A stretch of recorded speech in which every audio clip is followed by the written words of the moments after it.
So I was saved about 2 years ago from, atheism, and I have a pretty atheistic family.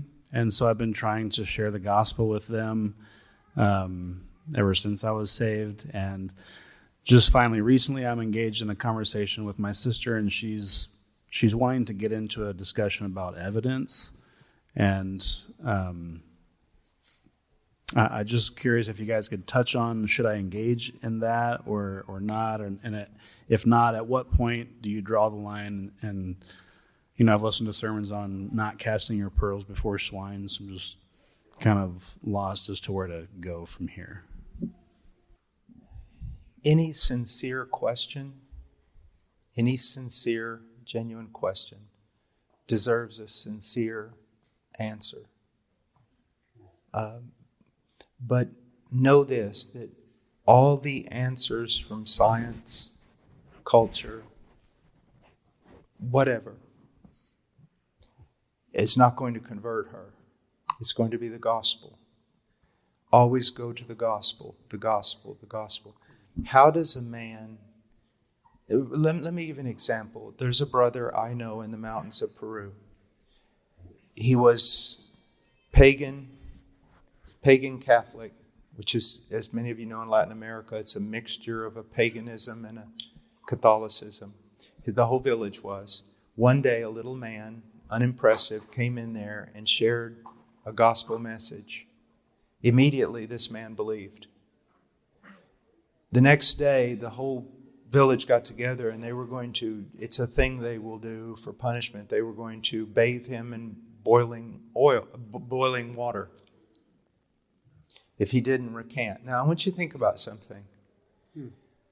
He hears a message that contradicts his entire tribe, his entire village of people. He hears it from a little unimpressive poor man who only stammeringly shares the gospel for 30 minutes. Yet in that moment, he comes to believe that Jesus is the Christ resurrected from the dead and that salvation is by faith. He never read evidence that demands a verdict. He knows nothing about Van Tilian apologetics. No reasons to believe were given to him. Nothing about who moved the stone. There was nothing. It was the gospel message.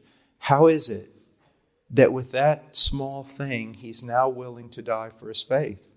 I think John Calvin, one of his greatest contributions in theology was to answer that question using Scripture, that it was the work of the Spirit of God testifying to the truth of the message, illuminating his heart and regenerating him.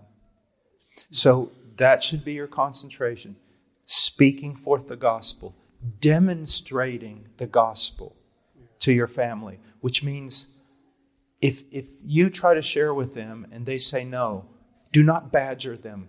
Do not give them a reason to say, look what he's become, a fanatical person who just badgers us and judges us. No, seek to share the gospel with them. If they say we don't want to hear it, stop. And serve them and love them and bless them, not in a way in which you're trying to draw attention to yourself, but out of a sincere heart. If she has an honest question, like, what about evolution? You can answer that question, but not thinking that by answering all her questions, you're going to bring her to Christ. It is the power of the gospel. It is always the power of the gospel. And I love what Spurgeon and others have said, with the Scriptures. You don't have to defend the Scriptures any more than you have to defend a lion. Let him out of the cage, he'll defend himself. Let me give you one other example. I remember I was on a plane having a wonderful conversation with this unbelieving man. And then I said, can I take the next few minutes and share with you the gospel, my faith? And he turned in just one moment, into no, I don't want to hear anything about your religion. Now, if I was really zealous, I would have kept going, right? And I said, okay. Now, what was it you were saying about your sister? And I kept talking with him. I kept serving him. And you know what happened? He got up. Now, if I would have badgered him, what would he have done? He'd have got off the plane, got his bags, met with his other friends at the bar there, during the layover and said, I was badgered by one of those fanatical evangelicals. Gosh, it was horrible. I'm glad I got off that plane. But because I didn't do that, he got up before me. He was actually sitting on this side. He got up in the aisle. He got his bag, was getting ready to leave. I was still here. And he took one step and he stopped. And he turned around and he said, I am so sorry. I'm so sorry. I had no reason to be that way with you. Do you see? And you want to. We have a lot of college students, and one of the things I always have to tell them: look, you've been converted, and now you're saying to me, your parents have gone to church for 25 years, and you don't think they're Christians and everything. Let's talk about how you're going to act when you get home. You are going to not come in there like some zealot. You are going to come in there and share your faith. Mom, Dad, look at this, what happened to me. And then you're going to serve them, humble yourself before them, be more obedient than they could ever imagine you would be. And they're going to start asking you, tell us more about this faith of yours.